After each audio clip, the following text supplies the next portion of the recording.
اللجن اللجن اللجن اللجن يا مولا اللجن اللجن اللجن اللجن اللجن اللجن اللجن يا صاحب السماء اللجن اللجن اللجن. اعوذ باللہ من الشیطان اللعین الرجیم. بسم اللہ الرحمن الرحیم. رب اشرح لی صدری ویسر لی امری واحلل عقدۃ من لسانی یفقهوا قولی.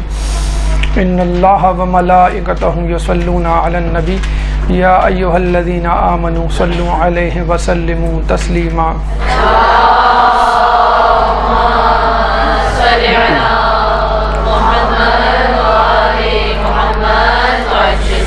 دعائے کمیل کے پیغامات کے حوالے سے آج اس کی چوتھی نشست، اور ہم دعائے کمیل کے جملے سے اس کی ابتدا کر رہے ہیں، اور وہ کلمہ یہ ہے: اللہم انی اتقرب الیک بذکرک. یہ اللہ، میں تیرے ذکر کے ذریعے تیرا تقرب چاہتا ہوں. آپ کو معلوم ہے کہ جب ہم کوئی عبادت کرتے ہیں، چاہے نماز ہو، روزہ ہو، زکوٰۃ ہو، خمس ہو، یا کوئی بھی نیکی، تو قربتاً الی اللہ کی نیت کرتے ہیں. تو یہاں پر بندہ دعائے کمیل میں اللہ تعالیٰ سے اس کا قرب طلب کر رہا ہے، اور اس کا قرب اس کے ذکر کے ذریعے طلب کر رہا ہے. تو اب یہاں پہ جان لیجئے کہ ذکر تین قسم کا ہوتا ہے. ایک تو ذکر الہی، خود ایک ذکر ہے. نمبر دو، ذکر قرآن، جو ایک کلمہ الہی ہے، وہ بھی ایک ذکر ہے. حتیٰ کہ اہل بیت بھی اللہ کا ذکر ہے. تو یہ تین اقسام ہیں ذکر کی، کہ جن کو کر کے، جن کو اپنی زبان پر، اپنی حیات میں جاری کر کے ایک بندہ اللہ تعالیٰ کا قرب حاصل کر سکتا ہے.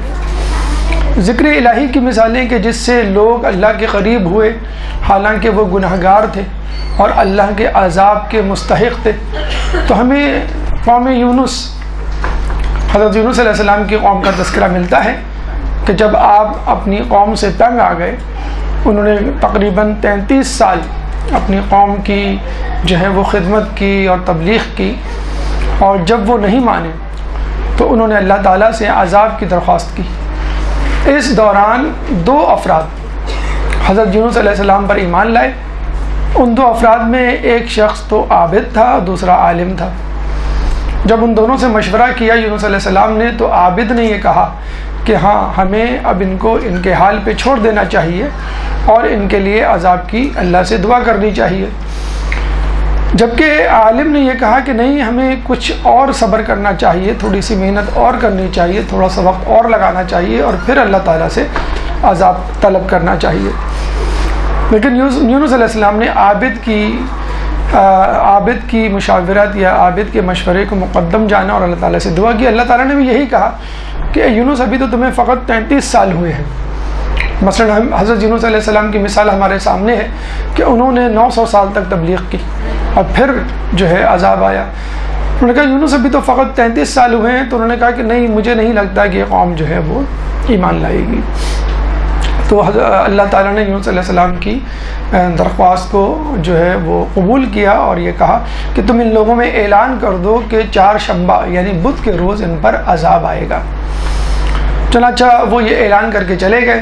اچھا، جو عالم تھا وہ وہیں پہ رہا اور ان لوگوں کے درمیان ان کو مسلسل تبلیغ کرتا رہا اور یہ کہتا رہا کہ تم لوگ اب بھی باز آ جاؤ ورنہ بدھ کے دن عذاب آ جائے گا. اور پھر ہوا بھی یہی کہ وہ نہیں مانے، اور بدھ کے روز کالی گھٹائیں آنا شروع ہو گئیں، اور عالم نے فوراً کہا کہ دیکھو، اب اس کی علامات یعنی اللہ کے عذاب کی علامات بھی شروع ہو گئی ہیں. پھر یکایک ان کو خیال آیا اپنی کوتاہیوں کا، لغزشوں کا، اور احساس ہوا کہ اللہ تعالیٰ اب تک ہمیں ڈھیل دے رہا تھا. کہتے ہیں کہ پوری امت نے توبہ کی اور گڑ گڑا کے اللہ تعالیٰ سے اپنے گناہوں کی معافی مانگی، اور عین عذاب آتے آتے ٹل گیا. یعنی اتنا زیادہ یقینی تھا عذاب کہ حضرت یونس علیہ السلام جب شام کو اس بستی میں داخل ہوئے تو رستے میں ایک گڈریا ملا. اس گڈریے سے حالات پوچھے تو گڈریے نے کہا کہ کوئی عذاب نہیں آیا، لوگ تو اپنی عام زندگی بسر کر رہے ہیں، خوشحال ہیں۔ اچھا، ادھر لوگ جو ہے وہ متنفر نہیں تھے یونس صلی اللہ علیہ وسلم سے، بلکہ انتظار کر رہے تھے اور خوش تھے کہ وہ آئیں گے تو ہمیں اس حال میں دیکھ کے خوش ہوں گے کہ ہم راہ راست پر آ گئے۔ اور ادھر یونس علیہ السلام یہ سوچ بیٹھے کہ اب میں ان کے سامنے جاؤں گا تو مجھے شرمندگی ہوگی اور لوگ کیا کہیں گے، دیکھو تم اتنے بڑے نبی، اللہ نے تمہاری بات پر ہماری بات کو مقدم کیا۔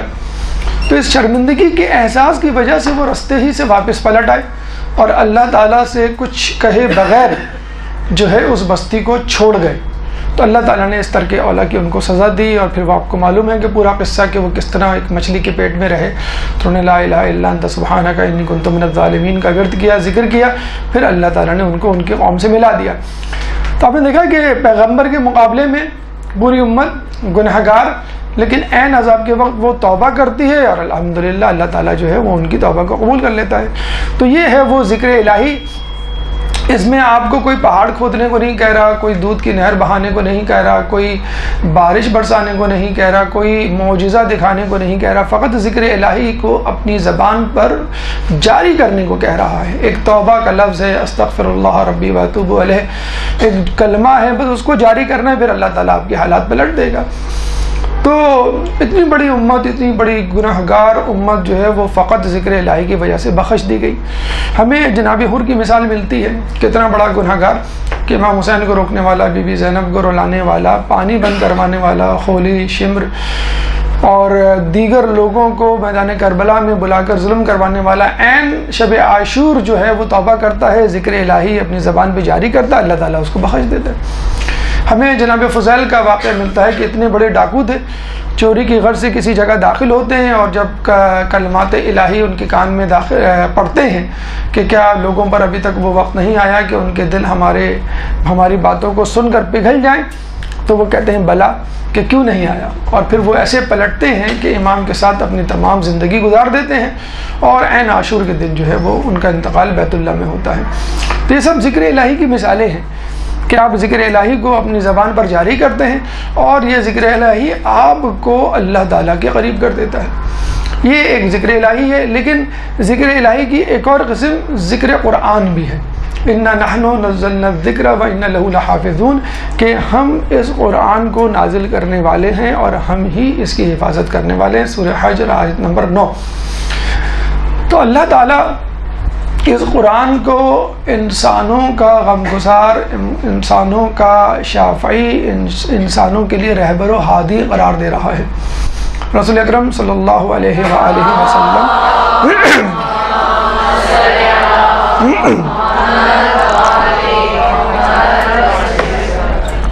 فرماتے ہیں، اور گویا یہ حدیث آج کل کے دور کے لیے ہے، کہ جب تم فتنہ و فساد میں حقیقت کو نہ جان سکو تو قرآن کی طرف رجوع کرو۔ یہ ایک ایسا شفاعت کرنے والا ہے کہ جس کی شفاعت رد نہیں ہوتی، اور یہ ایک ایسا شکایت کرنے والا ہے کہ جس کی شکایت رد نہیں ہوتی۔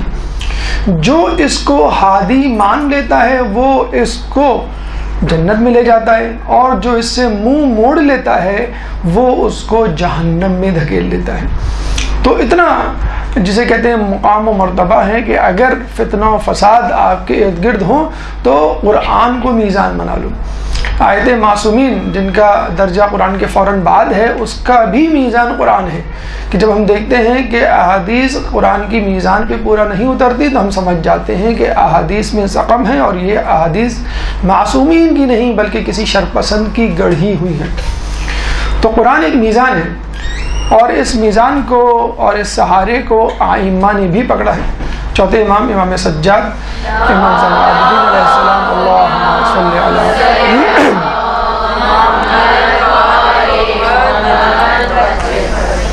فرماتے ہیں کہ اگر مغرب و مشرق میں رہنے والے تمام افراد مر بھی جائیں اور میرے پاس قرآن ہو تو مجھے کسی چیز کا خوف نہیں۔ یعنی یہ ایک ایسا ساتھی ہے جو تنہائی میں آپ کا ہمدرد ہونے سے، یہ ایک ایسا ساتھی ہے جو آپ کو ہر قسم کے خوف، ہر قسم کی بیماری اور ہر قسم کی پریشانی سے دور رکھتی ہے۔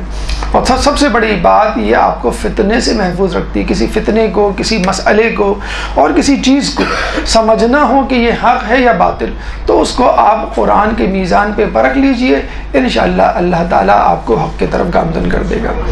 اب آئیے تیسرے ذکر کی طرف کہ جو خدا کا ذکر کہلاتا ہے، وہ ہے ذکر اہل بیت۔ سورہ عنکبوت آیت نمبر 45 میں اللہ تعالیٰ فرماتا ہے کہ ان الصلاۃ تنہی عن الفحشاء والمنکر، کہ بے شک نماز انسان کو فواحش یعنی منکرات، گناہوں سے دور رکھتی ہے۔ ولا ذکر اللہ الاکبر، اسی آیت کے آگے ہے ان الصلاۃ تنہی عن الفحشاء والمنکر ولا ذکر اللہ الاکبر، اور اللہ کا ذکر سب سے بلند ہے۔ اور اس ضمن میں اللہ کا ذکر کیا ہے، اللہ کا ذکر بلند کیسے ہے، کون لوگ ہیں؟ پانچویں امام باقر علیہ السلام، اللہم صلی علی محمد،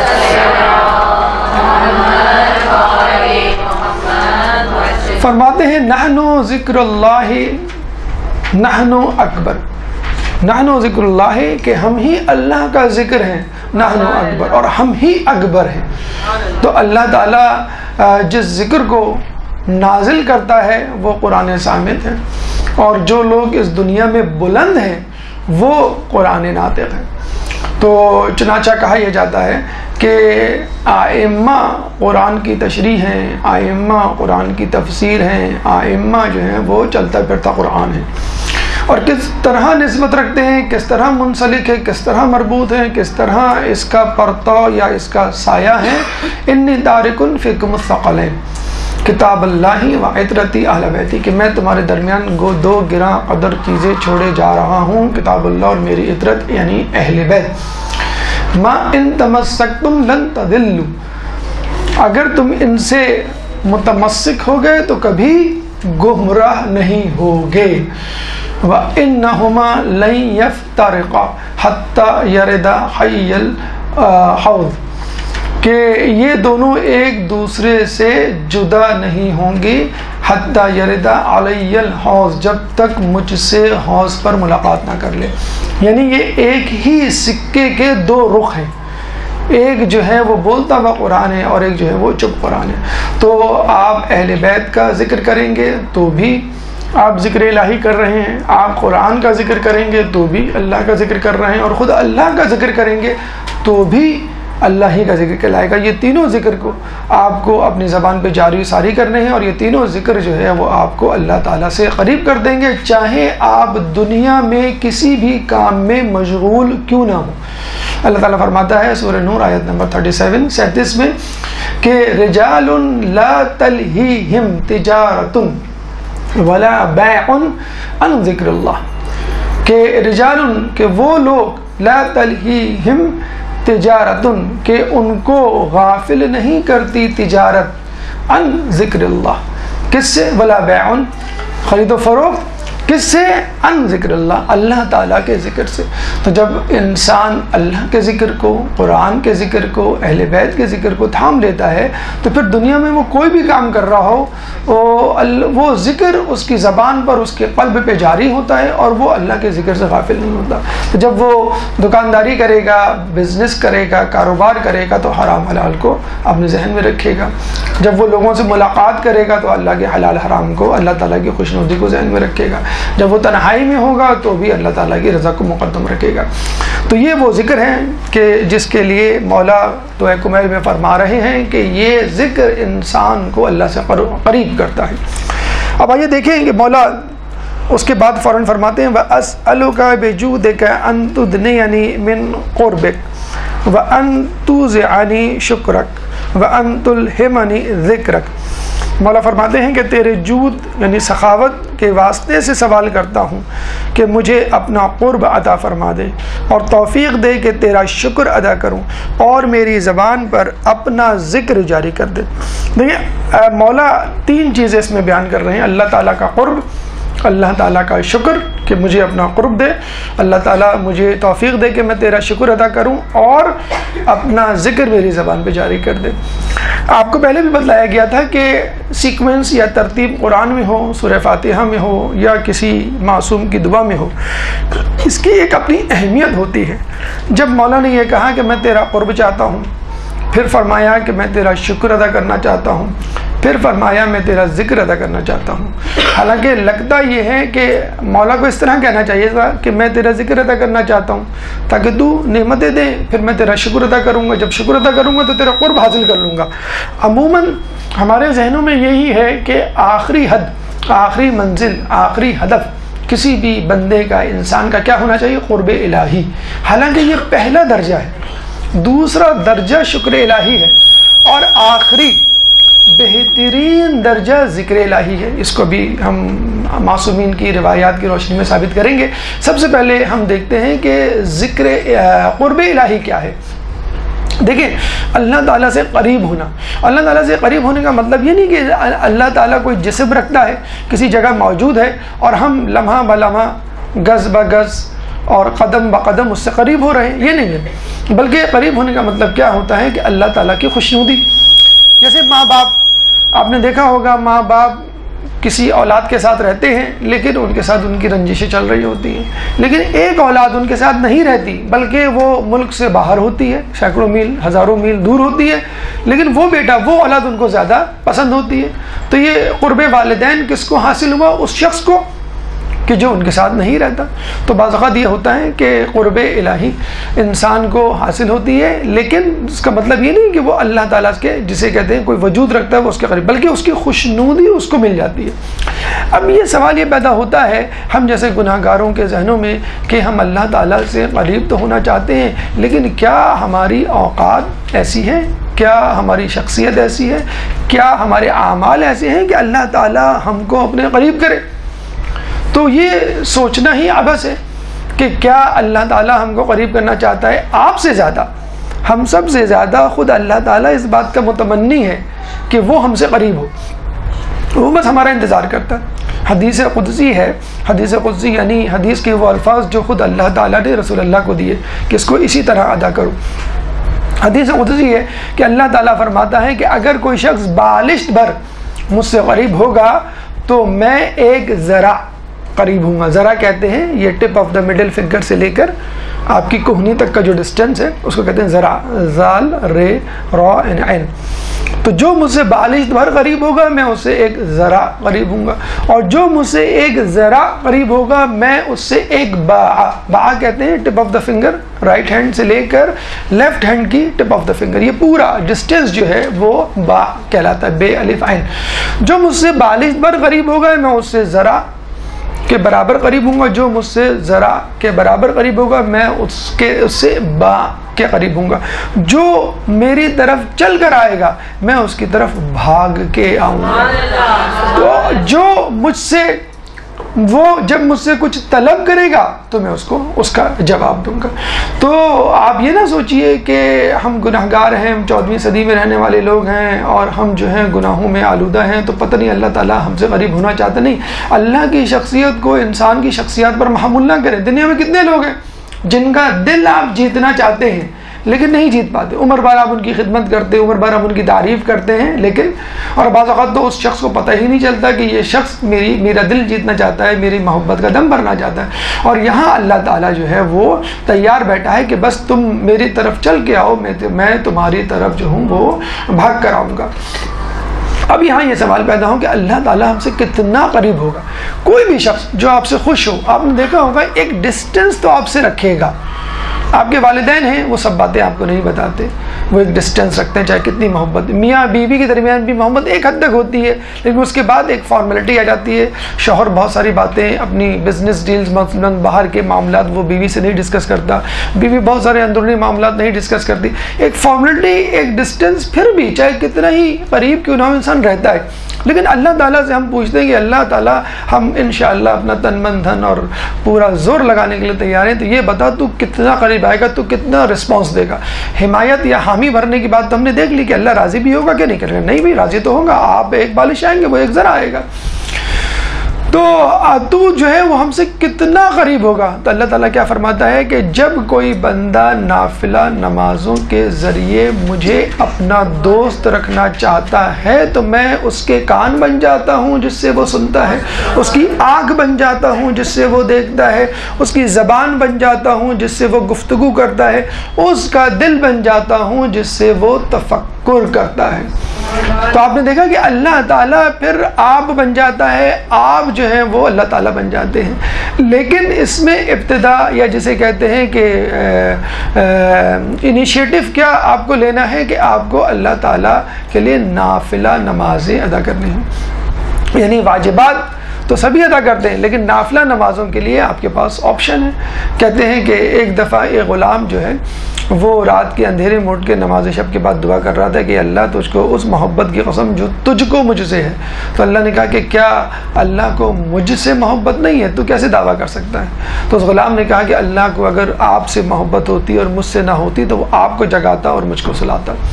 تو نافلہ نمازیں جو ہم کہتے ہیں نا کہ اللہ تعالیٰ کا قرب ہم کیسے حاصل کریں, تو اللہ تعالیٰ کا قرب ایسے حاصل کریں کہ نافلہ نمازیں پڑھیں, نافلہ روزے رکھیں, نافلہ اذکار کریں تاکہ ہم اللہ تعالیٰ کے قریب ہو جائیں.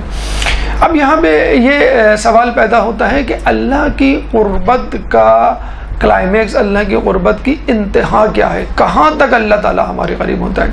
تو اللہ تعالیٰ فرماتا ہے کہ اے بندے تو میری اطاعت کر, تجھ کو میں اپنی قدرت کا ایک ایسا نمونہ بنا دوں گا کہ جیسے کہ جب میں کن کہتا ہوں تو وہ چیز ہو جاتی ہے, جب تو کن کہے گا تو بھی وہ چیز ہو جائے گی.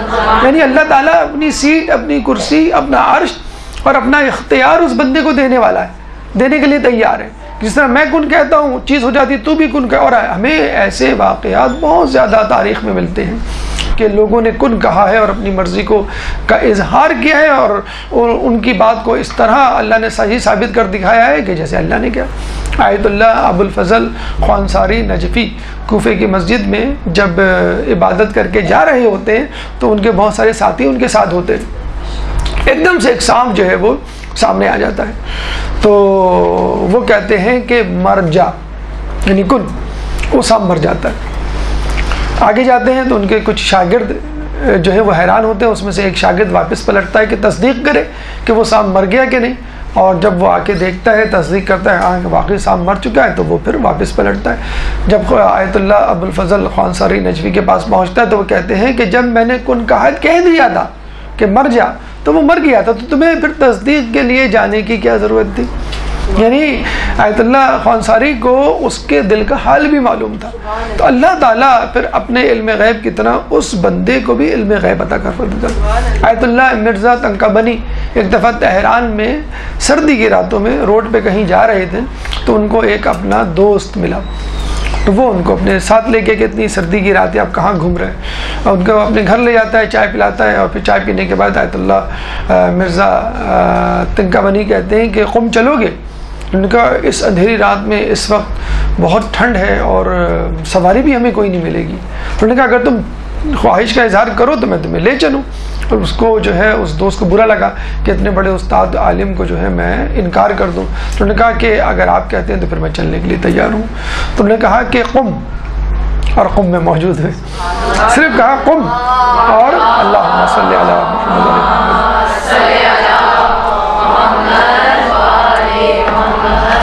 تو قم میں موجود تھے, وہاں پہ زیارت کی بی معصومہ کی. پھر ان کے دوست نے جو ہے جب واپس پلٹنے لگے تو ان کے دوست نے حرم میں رکھی ہوئی ایک سجدہ کا اپنی جیب میں ڈال لی کہ یہ میں خواب تو نہیں دیکھ رہا. تو انہوں نے کہا تہران, جیسے انہوں نے تہران کہا تہران آ گیا. نہ سواری کی ضرورت ہے, نہ ایک جگہ سے دوسری جگہ کسی پاسپورٹ نہ ویزے کی ضرورت ہے. ہم کہتے ہیں انسان نے کتنی ترقی کر لی, اتنی ترقی کر لی کہ وہ جہاز میں اڑ کے امریکہ جا سکتا ہے. تو جہاز میں اڑنے کے لیے پہلے ٹکٹ چاہیے آپ کو, جہاز میں بیٹھنے کے لیے پھر آپ کو ویزا چاہیے, پھر امریکہ جانے کے لیے کچھ انٹرویو کی ضرورت ہے, پھر پیسہ چاہیے, پھر کیا کیا چیزیں چاہیے. یہاں پہ لوگ جو ہیں وہ امریکہ گئے اور امریکہ پہنچ جائیں. بس ایسا مسئلہ یہی ہے کہ جو امریکہ جانا چاہتے ہیں ان کو طیو لفظ نہیں آتا, جن کو طیو لفظ آتا ہے وہ امریکہ جانا نہیں چاہتے. تو کہتے ہیں کہ وہ میں نے سیدھا گاہ رکھ لی. جب میں تہران آیا تو میں نے دیکھا کہ واقعی یہ تو بی بی معصومہ قم کی سیدھا گاہ, اور ہم واقعی زیارت کی, کوئی خواب کی زیارت نہیں ہے. ایک امام کے صحابی بھی نے جعفر جوفی, وہ جا رہے تھے دجلہ کے پل پر, تو وہاں پہ ایک شخص ملا جو بہت خوبصورت انگوٹھی پہنا ہوا تھا اور اس کا جو یاقوت تھا وہ چمک رہا تھا. انہوں نے کہا کیا چمکدار یاقوت ہے. تو اس شخص نے فوراً انگوٹھی اتار کے جو ہے وہ جعفر جوفی کو دی. تو جعفر جوفی نے یہ جو ہے وہ سمجھے کہ شاید یہ تعریف کر رہے ہیں, تو اس کا مطلب ہے وہ چاہتے ہیں کہ یہ انگوٹھی ان کو مل جائے. انہوں نے انگوٹھی لی اور دجلہ کے پانی میں پھینک دی, اور وہ ارے ارے کر کے رہ گیا. کہنے لگا یہ کیا کیا آپ نے؟ کہنے لگا کیوں, تمہیں انگوٹھی واپس چاہیے کیا؟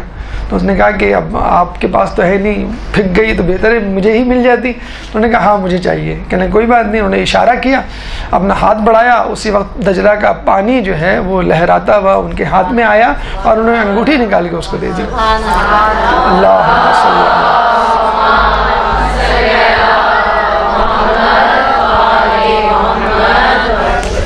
کہنے کا مقصد یہ ہے کہ اگر آپ اللہ کا ذکر اللہ کے ذکر کی طرح کریں گے, اللہ کا قرب اللہ کے قرب کی طرح اختیار کریں گے, جس طرح وہ چاہتا ہے, جو حق ہے وہ ادا کریں گے, تو اللہ تعالیٰ بالکل آپ کو جو ہے وہ ان صفات سے آراستہ کر دے گا جن صفات سے وہ خود آراستہ ہے.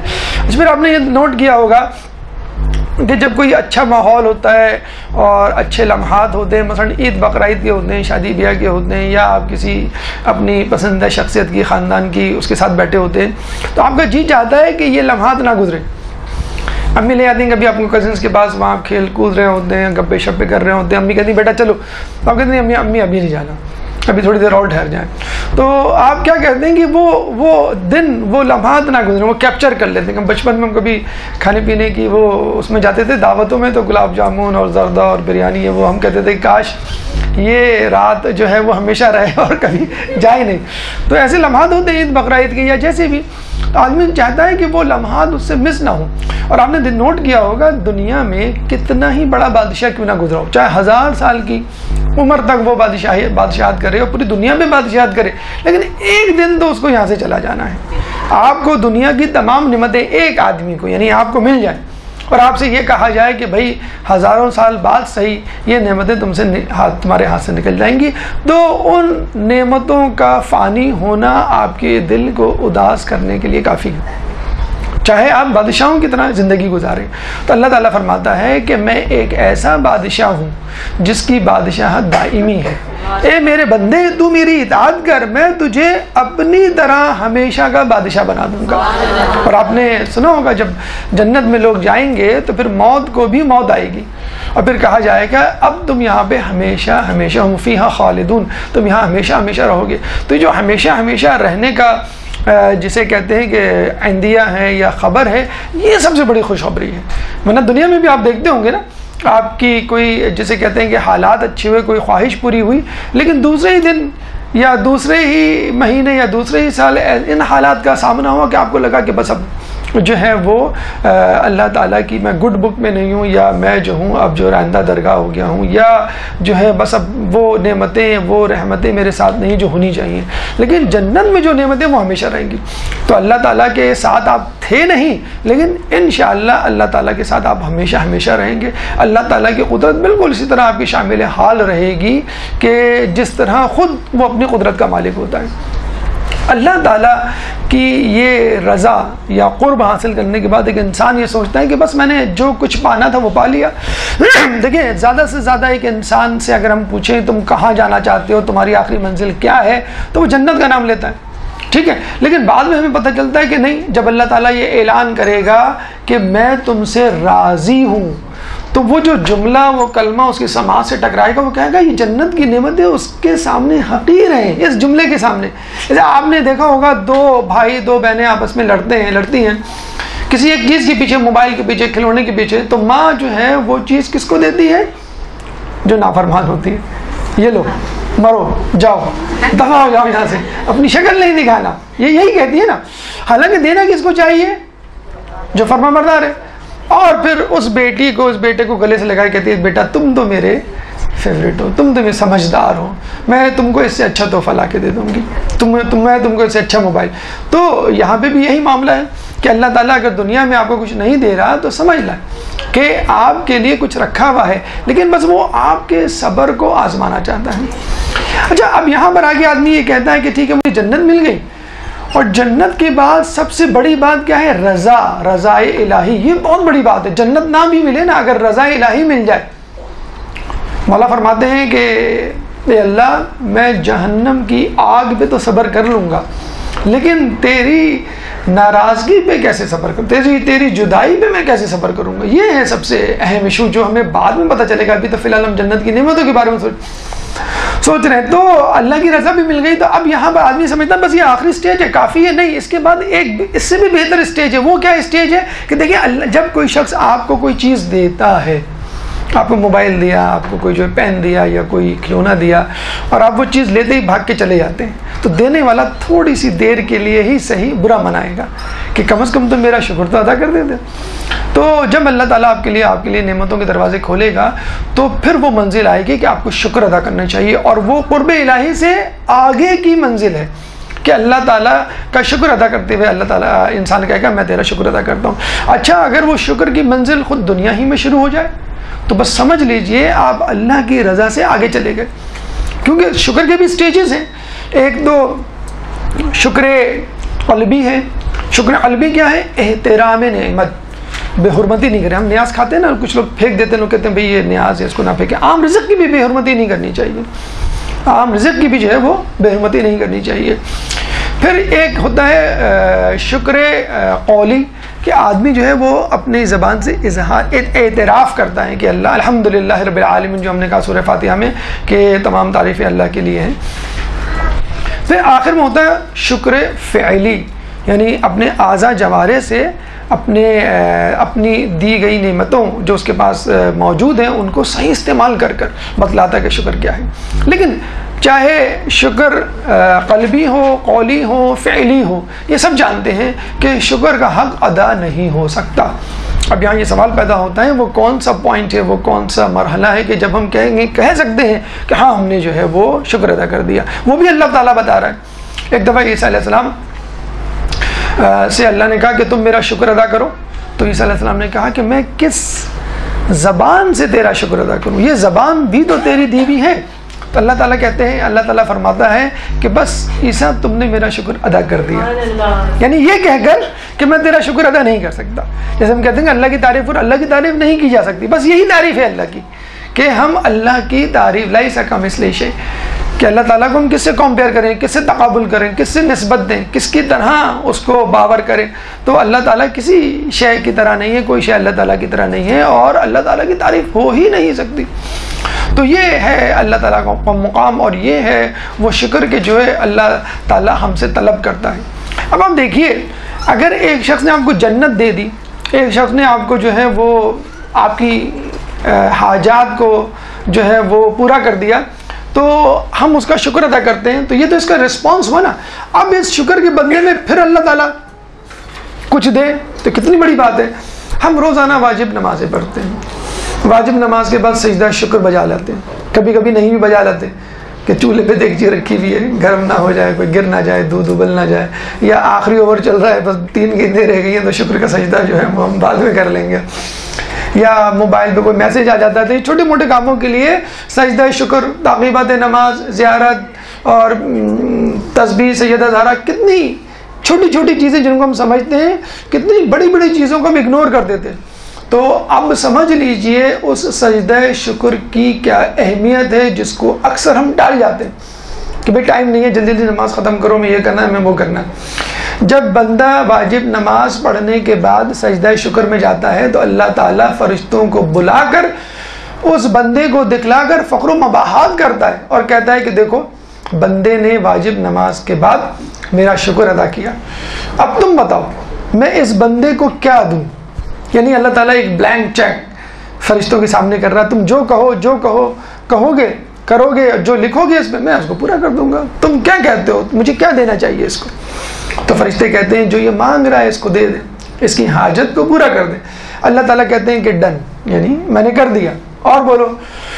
تو فرشتے کہتے ہیں کہ اچھا اب اس کے رزق میں بھی اضافہ کرتے ہیں، یعنی جو چیز نہیں مانگ رہا، باسا ہوتے ہیں بہت ساری چیزیں، ہم نے کہا نا کہ بہت ساری دعائیں ہوتی ہیں، لسٹ جب فرصت میں ہوتے ہیں تو مانگتے ہیں ساری، جب فرصت میں نہیں ہوتے جو 2-4 جملے کہہ کے تو اچھا اس کے رزق میں اضافہ کرتے ہیں۔ اللہ کہتے ہیں ٹھیک ہے میں نے کر دیا، اور کہ اچھا اس کو اولاد نرینہ دیتے، اللہ تعالیٰ دے دی، اور اچھا اب اس کو عذاب جہنم سے جو ہے آزاد کر دیں، یعنی سب کچھ اس کو دے دیں۔ تو اللہ کہتا ہے کہ ہاں ٹھیک ہے میں نے آزاد کر دیا، اور اب فرشتے کہتے کہتے تھک جاتے ہیں، اللہ دیتے دیتے نہیں تھکتا. پھر فرشتے کیا کہتے ہیں؟ اے اللہ ہمیں جتنی نعمتیں معلوم تھی ہم نے تیرے سامنے بیان کر دی، اب ہمارے ذہن میں کچھ ہے ہی نہیں کہ ہم اس کے لیے کیا آپ سے کہیں. تو اللہ کہے گا اب میں اس کو ایک ایسی چیز دوں گا جو تمہارے ذہن میں کبھی نہیں آ سکتی. تو فرشتے کہیں گے کیا چیز ہے جو آپ دینا چاہتے ہیں؟ کہ دیکھو، اللہ کہے گا دیکھو یہ میرا شکر گزار بن رہا ہے، اب میں اس کا شکر گزار بنوں گا. یہ میرا شکر ادا کر رہا ہے، اب میں اس کا شکر ادا کروں گا. اور میرا شکر ادا کرنا ایسا ہے کہ جیسے میں اپنی نعمتوں اس کو اس کے لیے کھول دیں. لگتا یہ ہے بظاہر کہ اللہ تعالیٰ اپنے خدائی کی مقام سے، خدائی کے لیول سے نیچے آ رہا ہے. نہیں، بندے کو اوپر لا رہا ہے کہ تم میرے برابر ہو، اب تم جو کرو گے وہ میں کروں گا، جو میں کروں گا وہ تم کرو گے. تو اللہ تعالیٰ کا شکر انسان کے لیے آخری منزل ہے، یعنی قرب سے بعد کی منزل ہے، اور اس کے بدلے میں بھی اللہ تعالیٰ کچھ دینے کے لیے تیار ہے. اچھا، یہاں پر آنے کے بعد انسان کہتا ہے کہ بس ہماری جو ہے وہ آخری منزل تھی قرب الہی، آپ نے تو اس سے آگے کی بات کر دی، شکر الہی وہ بھی کر دیا، اب اس سے زیادہ کیا ہو سکتا ہے؟ اس سے زیادہ بھی ایک منزل ہے، اور وہ تیسرا مقام ہے، اور وہ ہے ذکر الہی. قرب الہی سے افضل کیا ہے؟ شکر الہی، اور شکر الہی سے افضل کیا ہے؟ ذکر الہی. ذکر الہی وہ ذکر نہیں جیسے آپ کو کہا بھائی آپ جو ہے وہ ذکر یونسیہ پڑھ لیا کریں، لا الہ الا انت سبحانک، اچھا جو ہے لا حول ولا قوت پڑھ لیا کریں، اچھا بسم اللہ پڑھ لیا کریں. نہیں، چوتھے امام زین العابدین علیہ السلام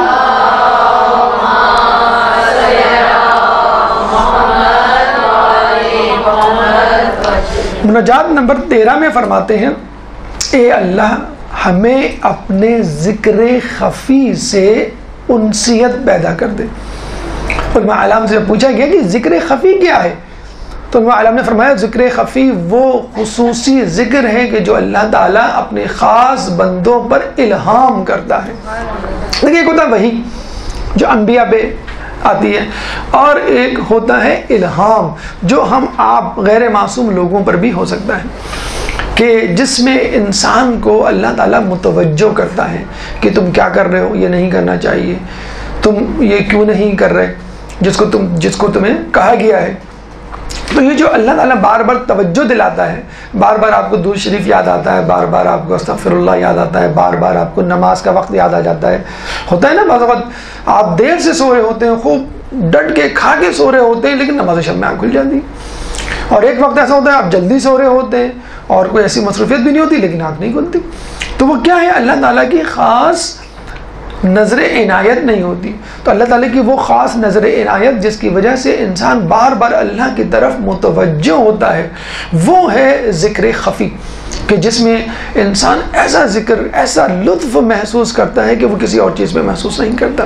الہام کرنا جسے. اور وہ ذکر ایسا ہے کہ نہ صرف اس کو کرنے میں مزہ آتا ہے، اگر وہ سن بھی لے تو بالکل مسحور. جو میوزک کے دل دادا ہوتے ہیں، جو گانے سننے کے عاشق ہوتے ہیں، ان سے پوچھئے ان کا کوئی فیوریٹ گانا، فیوریٹ دھن جو ہے کہیں لگ جائے، کہیں جو ہے وہ سنائی دے جائے تو وہ بالکل مدہوش ہو جاتے ہیں. اس سے زیادہ مدہوشی انسان کو اللہ کے ذکر سے ہوتی ہے. ابراہیم علیہ السلام اپنی بکریوں کو لے کر صحرا میں چرانے کے لیے جاتے ہیں تو آواز آتی ہے سبوح قدوس، تو ادھر ادھر دیکھنے لگتے ہیں کہ کون ہے. تو کہتے ہیں کہ ایک فرشتہ انسان کی صورت میں سبوح قدوس کہہ رہے ہیں. اچھا، اس سے پہلے فرشتوں کی اللہ تعالیٰ سے بات ہو چکی ہوتی ہے. کیا؟ اللہ تعالیٰ فخر کرتا ہے کہ دیکھو ابراہیم میرا کتنا شکر گزار بندہ ہے. تو فرشتے کہتے ہیں کہ تو اللہ آپ نے ان پہ نعمتوں کی برسات کی ہوئی ہے، جس وجہ سے آپ کا شکر ادا کر رہے ہیں، ورنہ یہ نعمتیں آپ لے لیں تو پھر دیکھیں اللہ کا آپ کا شکر ادا نہیں کریں گے. تو ابراہیم سبوح قدوس سنتے ہیں تو ان کو بڑا لطف آتا ہے کہ یہ میرا ذکر جو ہے جو میں ذکر کرتا ہوں زبان پہ جاری، وہ کوئی اور کیسے کر رہا. دیکھا تو اس کے پاس جاتے ہیں. اچھا، ہم ہوں تو حسد میں مبتلا ہو جائے کہ یہ ہماری طرح نمازیں پڑھ رہا ہے، ہماری طرح حج کر رہا ہے، ہماری طرح عمرہ زیارت کر رہا ہے، یہ ہماری طرح مجلس پڑھ رہا ہے، یہ ہماری طرح مشہور ہو گیا، یہ ہم سے زیادہ یہ مشہور ہو گیا. تو نہیں، ابراہیم کہہ رہے ہیں کہ مجھے یہ ذکر سناؤ جو تم کر رہے ہو. تو اس نے کہا کہ اب تک جو میں ذکر کر رہا تھا تو وہ اپنی مرضی سے کر رہا تھا، اب میں آپ کی مرضی سے کروں گا تو کچھ پیسے لوں گا اس کے. انہوں نے کہا ٹھیک ہے، تمہیں کیا چاہیے؟ کہہ لیں گے آپ جو ہے یہ جو بکریاں لے کے گھوم رہے ہیں یہ مجھے دے دیں. کہہ لیں گے ٹھیک ہے تم لے لو. کس لیے؟ ایک سبوح قدوس ہم لوگ تو مطلب اگر کسی کو دیتے بھی ہیں لفافہ تو اس لیے دیتے کہ وہ آئے گا ممبر پہ کچھ پڑھے گا، واہ واہ ہوگی، لوگ کہیں گے بھائی ماشاء اللہ آپ نے فلاں کو بلایا، ماشاء اللہ آپ نے کیا مجلس پڑھوائی، تو صرف سبحان قدوسن کہنے کے یہ بکریاں لے لو، بکریاں دے دیتے ہیں۔ ایک مرتبہ کہتا ہے بس، اس کے بعد پھر کہتا ہے، پھر خاموش ہو جاتا ہے فرشتہ، نے کہا پھر کہو، کہنے نہیں پھر تو نہیں کہوں گا، آپ نے اس بکریوں کے عوض کہا تھا سبحان قدوس، کہنے کا اور تمہیں کیا چاہیے، کہنے کا آپ کے گھر میں جو ریوڑ مویشی موجود ہیں وہ بھی دے دیں مجھے، کہنے کا ٹھیک ہے وہ بھی تمہارے ہوئے، بس ایک مرتبہ اور کہہ دو سبحان۔ دیکھیں یہ لطف ہے، جب وہ لطف ہمارے اندر پیدا ہوگا، ہم کہتے ہیں نا کہ یہ لطف ہمارے اندر کیوں نہیں پیدا ہوتا، وہ اس لیے پیدا نہیں ہوتا کہ ایک بیمار کو ہم نہاری کھلا دیں تو الٹی کر دے گا، وہ فوراً الٹی کر دے گا، لیکن نہاری کا لطف جو ہے وہی اٹھائے گا جو صحت مند چاقو چوبند۔ ویسے پیزا بھی آپ رکھ سکتے ہیں جن کو پسند ہے پیزا۔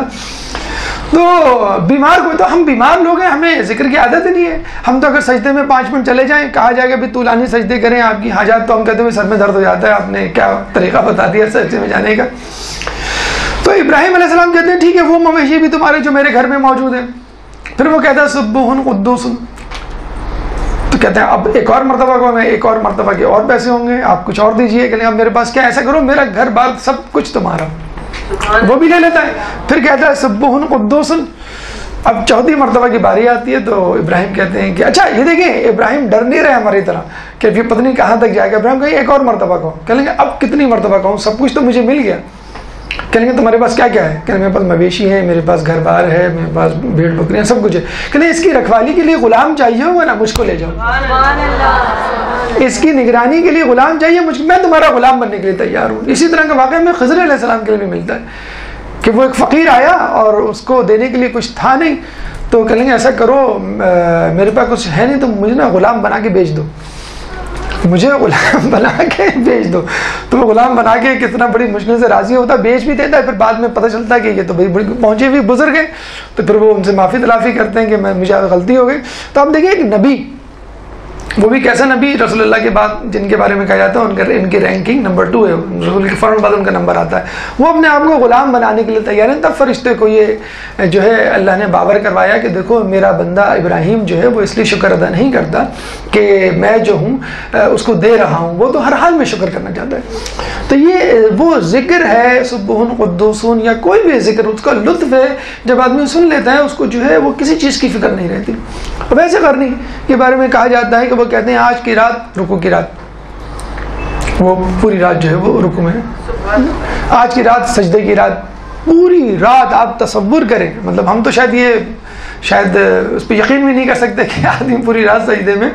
تو ایک شخص نے ویسے کرنے سے کہا کہ آپ اتنی زحمت کیوں کرتے ہیں، آپ جو ہیں وہ تھوڑی دیر کے لیے سجدہ کر لیں، پوری رات۔ ویسے کرنے نے کیا کہا، اگر یہ رات اتنی طولانی ہو جائے کہ تا ابد رہے تو بھی میں پوری رات سجدے میں گزار دوں۔ یہ وہ لطف ہے، یہ وہ لطف ہے۔ ایک طرح کے ایک مرتبہ ملتا ہے، آیت اللہ جو ہے وہ رات کو اٹھے اور اپنی بیگم سے کہا کہ بھئی طرف مجھے چائے بنا دو، تو وہ بیگم چائے بنانے لگی، جب چائے لے کر آئیں تو غائب، بھئی رات کے 3 بج رہے ہیں، برف باری ہو رہی ہے، یہ کہاں چلے گئے، پورے گھر میں ڈھونڈ ڈالا تو کہیں پہ بھی نہیں ملے، تو وہ چھت پہ گئی تو پتہ چلا وہ حالت رکوع میں ہیں اور اتنی موٹی برف کی تہ ان کی پیٹھ پہ جمی ہوئی ہے، ان کو پتہ ہی نہیں۔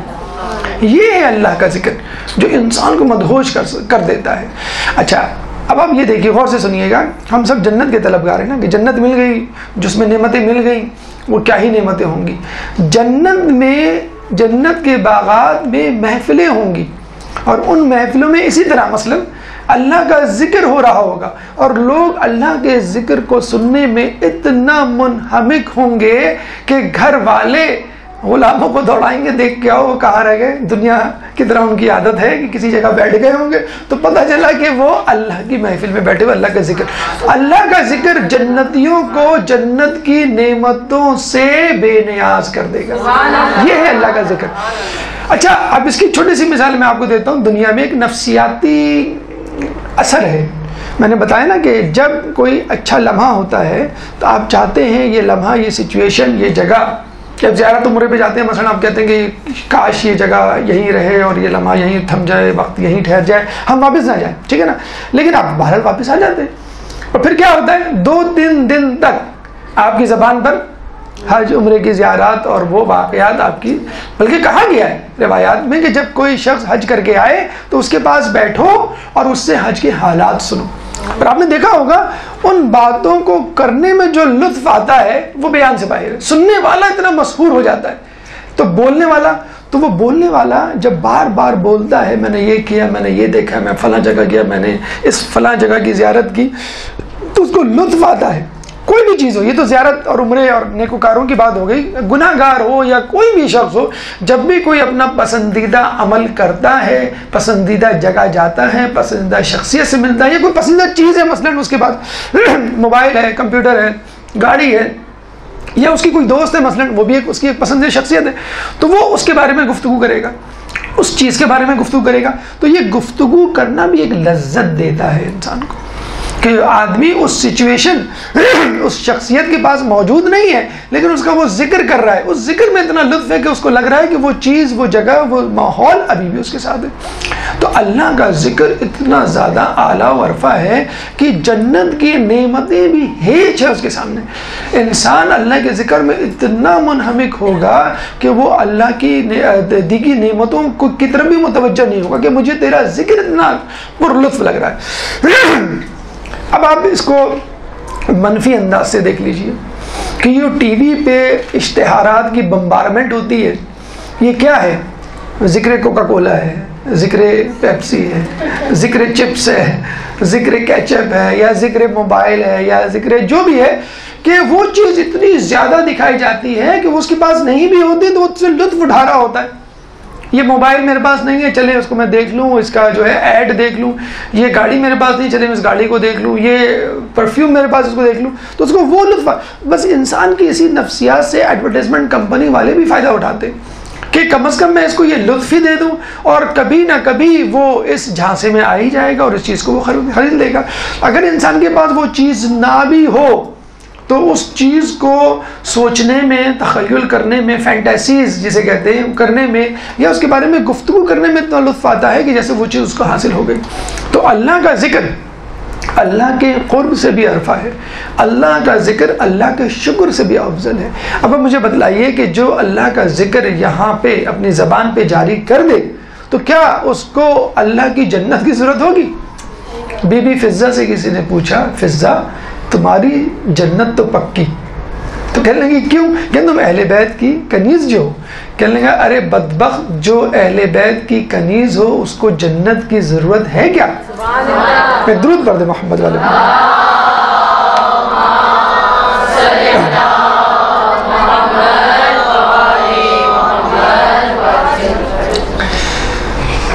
اس کے بعد مولا فرماتے ہیں ان تسامحنی وترحمنی وتجعلنی بقسمک راضیا قانعا وفی جمیع الاحوال متواضعا.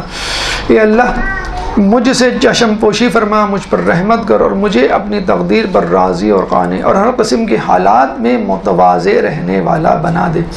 دیکھیں اللہ کہتا ہے کہ اللہ سے بندہ دعا کرتا ہے کہ مجھ سے چشم پوشی اختیار فرما.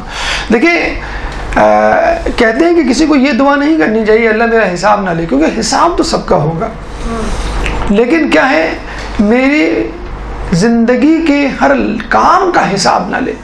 کہا یہ جاتا ہے کہ جس کا حساب کی طرح لے لیا گیا تو وہ تباہ ہو گیا.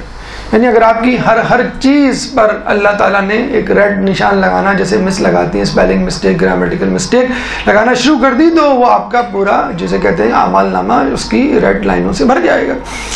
تو اس کا طریقہ کیا ہے؟ اس کا طریقہ یہ ہے کہ آپ خود چشم پوشی کریں اس دنیا میں, اور یہ بہت بڑی چیز ہے, اور یہ نہ ہونا چشم پوشی کا بہت بڑی برائی ہے, اور خصوصی طور پہ ہم جیسے دینداروں میں بہت پائی جاتی ہے. ہم جو حجاب کرتے ہیں, ہم جو داڑھی رکھتے ہیں, ہم جو نماز پڑھتے ہیں, ہم جو میوزک نہیں سنتے, ہم جو دنیا داری سے دور رہتے ہیں, ہمیں کیا ہوتا ہے, یہ مرض لاحق ہو جاتا ہے کہ فلاں شخص ایسا کیوں نہیں, فلاں شخص نماز کیوں نہیں پڑھ رہا, فلاں شخص جو ہے نماز پڑھ رہا ہے تو دیر سے کیوں پڑھ رہا ہے, اگر پڑھ رہا ہے تو نماز شب کیوں نہیں پڑھ رہا, مجلس میں کیوں نہیں جلدی آ رہا ہے. تو یہ ہم لوگوں میں دینداروں میں زیادہ برائی, چشم پوشی. اگر آپ چشم پوشی اختیار نہیں کریں گے تو اللہ تعالیٰ بھی آپ سے چشم پوشی اختیار نہیں کرے گا. کہتے ہیں قیامت میں ایک شخص کو لایا گیا, اس کا نامہ اعمال کھولا تو پتہ چلا کہ اللہ تعالیٰ نے اس کے گناہ جو ہیں سارے ختم کر دیے, اس میں سلب کر لیے, تو وہ بڑا حیران ہوا اور کہا کہ اس کو جنت میں ڈال دو. تو انہوں نے کہا کہ اس شخص نے کہا کہ میں جنت میں جانے کے قابل تو نہیں, کیونکہ میں نہیں سمجھتا کہ میں نے دنیا میں اتنی جو ہے وہ اچھائیاں نہیں کیا کہ میرے تو سارا اعمال برائیوں سے بھر جانا چاہیے. تو اللہ کہے گا کہ تو اپنے نوکروں کو یہ نہیں کہا کرتا تھا کہ فلاں کو قرض دے دو اور اس سے واپسی کا تقاضا نہ کرو, اور واپسی کا تقاضا کرو تو بہت نرمی سے کرو, لوگوں کو قرضوں کی مد میں اس کی واپسی میں چھوٹ دو. کہ ہاں یہ تو میں کہا کرتا تھا, لوگوں کو جب قرض دیتا تھا تو مانگتا نہیں تھا, اگر مانگتا تھا تو بہت نرمی سے مانگتا تھا اور بہت زیادہ ڈھیل دیا کرتا تھا.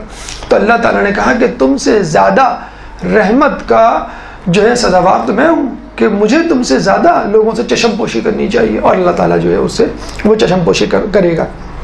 اس کے بعد رحمت آپ دیکھیے, اللہ تعالیٰ سے رحمت کے طلبگار ہیں, تو اللہ تعالیٰ فرماتا ہے کہ جب لوگ جنت اور دوزخ میں چلے جائیں گے تو اللہ تعالیٰ اعلان کرے گا جس شخص نے ایک دن بھی مجھ کو یاد کیا ہو یا کسی مقام پر میرے خوف میں مبتلا ہوا ہو, اس کو جہنم سے نکال کر جنت میں ڈال دو.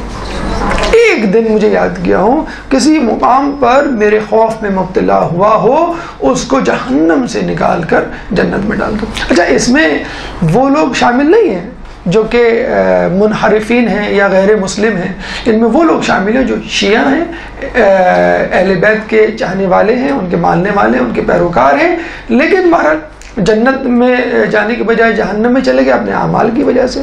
تو ان کے گناہ اتنے تھے کہ لوگوں کو لگے گا کہ اب یہ جنت میں کبھی نہیں جائیں گے, لیکن کہتے ہی ہیں کہ اللہ تعالیٰ جب یہ اعلان کرے گا تو جنت کم از کم ان لوگوں سے خالی ہو چکی ہوگی, جہنم ان لوگوں سے خالی ہو چکی ہوگی کہ جو دنیا میں ہمیشہ گناہ کرتے رہے تھے. قناعت, دیکھیں قناعت کیا ہے, اس کی ڈیفینیشن جو ایک اہم ہے وہ سن لیجئے. رسول نے جبریل علیہ السلام سے پوچھا کہ قناعت کی یا رضا کی تفسیر کیا ہے, یعنی راضی رہنے کی تفسیر کیا ہے. تو جبریل علیہ السلام نے فرمایا کہ اللہ کی نسبت, اللہ سے راضی رہنا, چاہے اس سے کچھ ملے یا نہ ملے, اور اپنے اعمال کی نسبت ہمیشہ ناراض رہنا. کیا مطلب ہوا؟ اللہ تعالیٰ آپ کو دے تب بھی آپ خوش, اور اللہ تعالیٰ آپ کو نہ دے تب بھی آپ خوش. اور نمبر 2, اگر آپ نے کوئی عمل بڑے سے بڑا عمل بھی کیا ہے تو آپ کیا کہتے ہیں کہ نہیں میں نے کچھ بھی نہیں کیا. اگر آپ نے یہ وتیرہ, یہ یعنی اللہ کے صلے پر آپ نظر نہ رکھیں, آپ اپنی مزدوری پہ نظر رکھیں, اجرت پہ نظر نہ رکھیں بلکہ اپنی مزدوری پہ. تواضع کیا کہتے ہیں کہ اللہ تعالیٰ انسان کو ہر نیکی کی توفیق دیتا ہے, لیکن تواضع خود پیدا کرنی ہوتی ہے. نماز, روزہ, زکوٰۃ, جتنی بھی اعمال ہے, تواضع کیا ہے؟ اپنے آپ کو گھٹانا, اپنے آپ کو کمتر سمجھنا. اچھا, اپنے آپ کو برتر کون سمجھے گا؟ جو کسی چیز کا حامل مالک ہوگا. اگر آپ دنیاوی حوالے سے کسی چیز کے مالک ہیں, گاڑی, بنگلہ, حسب نسب, تو آپ اس پہ جو ہے وہ غرور کریں گے. اور اگر آپ دیندار ہیں تو اپنی نمازوں پر, اپنے ذکر پہ اور اپنی نیکیوں پہ جو ہے وہ فخر کریں گے. نہیں, رسول اللہ نے ایک دفعہ اصحاب رسول میں سے کسی کو دیکھ کے فرمایا کہ کیا وجہ ہے کہ تمہارے اوپر عبادت کی شیرنی کا اثر نظر نہیں آ رہا. عبادت کی ایفیکٹ ہوتے ہیں نا, ہر چیز کا ایک اثر ہوتا ہے. تو اس شخص نے کہا کہ عبادت کی شیرنی کا اثر کیسے ظاہر ہوتا ہے؟ تو رسول اللہ نے کہا کہ عبادت کی شیرنی کا اثر تواضع کی صورت میں ظاہر ہوتا ہے, کہ اللہ انسان جو ہے وہ اپنے آپ کو اتنا کمتر سمجھے لوگوں کی بنسبت کہ لوگ کہیں کہ سب سے کمتر یہی شخص ہے, حالانکہ اس کو لوگوں کی بنسبت اپنے آپ کو برتر سمجھنا چاہیے. پھر مولا فرماتے ہیں وَلَا يُمْكِنُ الْفِرَارُ مِنْ حُكُومَتِكَ, اور تیری حکومت سے فرار ممکن نہیں. ایک شخص آیا امام کے پاس, کہنے لگا یا امام میں بہت بڑا گناہ گار ہوں اور میں کیا کروں, گناہ سے بچ ہی نہیں پاتا, آپ میرے لیے کوئی حل تجویز کریں. تو امام نے اس کو کہا کہ تو 5 باتیں کر اور اس کے بعد پھر جو چاہے کر. نمبر 1, تو اللہ کے رزق کو کھانا چھوڑ دے. نمبر 2, اللہ کی حکومت سے باہر نکل جا. نمبر 3, ایسی جگہ جا کر گناہ کر کہ جہاں اللہ تجھ کو دیکھ نہ سکے. نمبر 4, قیامت جب ملک الموت تیری روح نکالنے کے لیے آئے تو اس کو منع کر دینا. اور قیامت میں جب تجھے دوزخ میں ڈالنے کا کہا جائے تو تو دوزخ میں جانے سے انکار کر دینا۔ یہ 5 باتیں اگر تو کر سکتا ہے تو کر، اس کے بعد جتنا گناہ چاہتا ہے کر۔ یقین آدمی 5 کے آدمی ایک کام بھی نہیں کر سکتا ان میں سے۔ پھر مولا فرماتے ہیں کہ لا الہ الا انت سبحانک و بحمدک ظلمت نفسی بجہلی۔ دیکھیں، ہم تیرے سوا کوئی معبود نہیں، تو پاک ہے اور حمد تیرے ہی لیے ہے، میں نے اپنے نفس پر ظلم کیا اپنی جہالت کی وجہ سے۔ دیکھیں، ایک بات جو ہے وہ ذہن میں رکھ لیے کہ ہم سب گناہ گار ہیں، ہم سب غیر معصوم ہیں اور گناہ ہو جاتا ہے، لیکن ہمارے ساتھ مسئلہ کیا ہے کہ ہم کبھی جو ہے وہ شیطان کو الزام دیتے ہیں، ہم کبھی ماحول کو الزام دیتے ہیں، ہم کبھی جو ہے کسی شخصیت کو، کبھی نعوذ باللہ خود اللہ کو جو ہے الزام دے دیتے ہیں۔ کیا کریں، اللہ چاہتا ہی نہیں، اگر اللہ چاہے گا تو ہم ضرور زیارت پہ جائیں گے، اللہ چاہے گا تو ہم خود جو ہے وہ انشاءاللہ حج کریں گے، اللہ چاہے گا تو انشاءاللہ ایک دن ہم نماز بھی پڑھ لیں گے۔ تو اس کا مطلب آپ اللہ کو بتانا چاہ رہے ہیں کہ تو ہمیں توفیق نہیں دے رہا۔ تو ہمیشہ یاد رکھیں، جب بھی آپ کوئی گناہ کریں تو سب سے پہلے اس کا مجرم اپنے آپ کو ٹھہرائیں۔ لا الہ الا انت سبحانک انی کنت من الظالمین، میں نے ہی اپنے اوپر ظلم کیا۔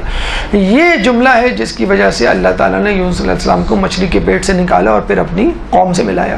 کہتے ہیں کہ عمار نامی ایک شخص جو ہے وہ گزر رہا تھا کہیں سے، تو اندر سے آواز آ رہی تھی، اے اللہ مجھے معاف کر دے، میں نے تیری نافرمانی کے لیے گناہ نہیں کیا، بلکہ شیطان نے مجھے ورغلا دیا، ہوائے نفس نے مجھے جو ہے وہ اپنی راہ سے ہٹا دیا اور میں اپنے اوپر ظلم کر بیٹھا اور اب میں تیری سزا کا حقدار ہوں۔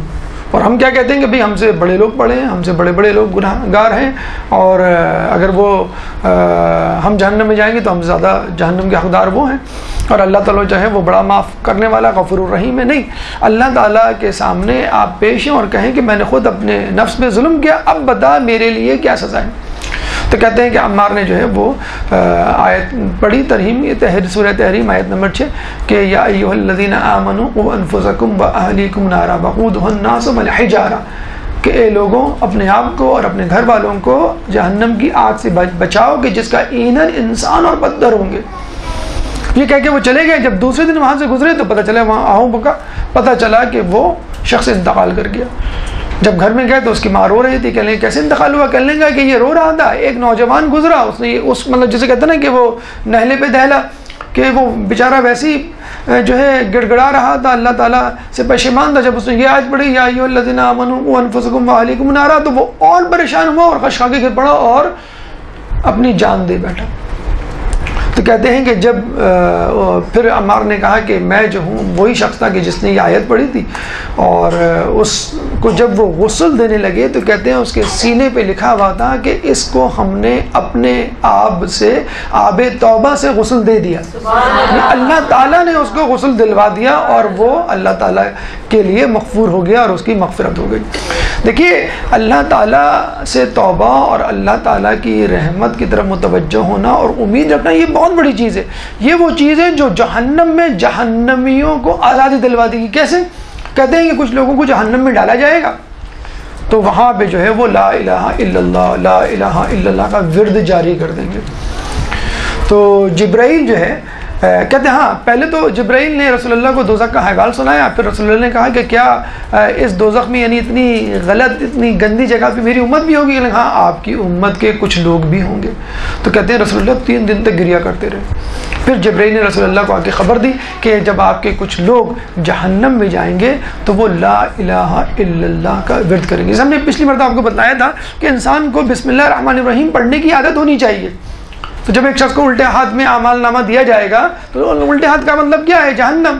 تو وہ بسم اللہ الرحمن الرحیم کہہ کے وہ اعمال نامہ کھولے گا تو پتہ چلے گا سفید، کچھ بھی نہیں لکھا ہوا۔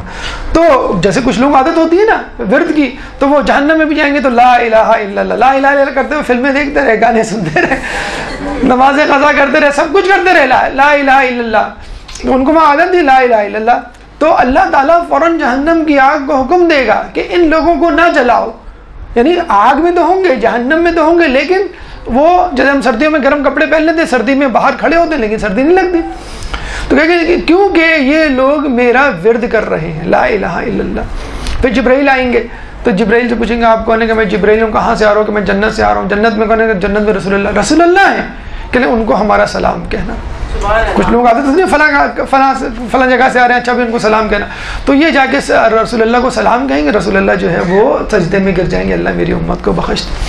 تو پھر اللہ تعالیٰ جو ہے ان کو کہے گا کہ ان کو جہنم سے آزادی دلا دو، اور کہتے ہیں کہ وہ اس وقت جل کر کوئلہ بن چکے ہوں گے، کوئلہ، اور ان کے ماتھے پہ لکھا ہوگا کہ اتقاء الرحمن من النار، یہ وہ اللہ کے بندے ہیں کہ جن کو جہنم سے آزاد کر دیا گیا. اور وہ جسے کہتے ہیں کہ پیشانی پہ یہ اسٹیمپ لگی ہوئی ہوگی، اور وہ جنت میں گھوم رہے ہوں گے، اور لوگ ان کو منہ دیکھ کے منہ بنا رہے ہوں گے. اچھا یو آپ جو ہے جیسے امریکہ اور یو کے میں لوگ کہتے ہیں یو پاکی، اچھا آپ یہاں رہ رہے ہیں لیکن آئے تو پاکستان سے ہے نا. تو خدا نہ خواستہ اس کا مطلب یہ نہیں ہے کہ یہ جہنم ہے، تو کہ آپ وہ ہیں جو جہنم سے آئیں، تو پھر وہ شرمندہ ہوں گے. اللہ تعالیٰ سے شکایت کریں گے لوگ، ہم کہتے ہیں اچھا تم جو ہے جن کا آبائی وطن جہنم ہے، تو اللہ تعالیٰ پھر ان کے چہرے سے، ان کی پیشانی سے جو ہے وہ یہ تحریر بھی ہٹا دے گا، پھر وہ وہاں پہ رہیں گے. تو یہ کیا ہے؟ اللہ تعالیٰ کے ذکر کی وجہ سے.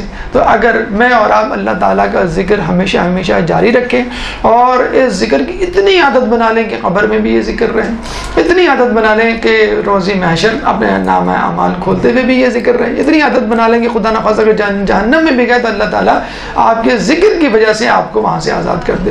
اس کے بعد اور بظاہر بہت سارے مطالب موجود ہیں، وقت ختم ہو چکا ہے. انشاءاللہ باقی گفتگو دعائے کمیل کے حوالے سے جو انشاءاللہ ہماری آخری گفتگو ہوگی اگلے نشست میں. اللہ تعالیٰ سے دعا ہے کہ جو کچھ پڑھا اور سنا اس پہ عمل کرنے کی توفیق عطا فرما.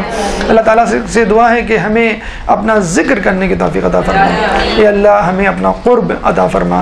اے اللہ تعالیٰ ہمیں تعلیمات اہل بیت پر عمل کرنے کی توفیق عطا فرما. قیامت کے دن ان کی شفاعت سے بہرہ مند فرما. امام کے ظہور میں تعجیل فرما، اور ہمیں ان کے انصار و اعوان میں شامل فرما. ربنا تقبل منا انک انت السمیع العلیم وتب علینا انک انت التواب الرحیم برحمتک یا ارحم الراحمین. برحمتک یا ارحم الراحمین. وصلی اللہ علی محمد وآلہ الطاہرین.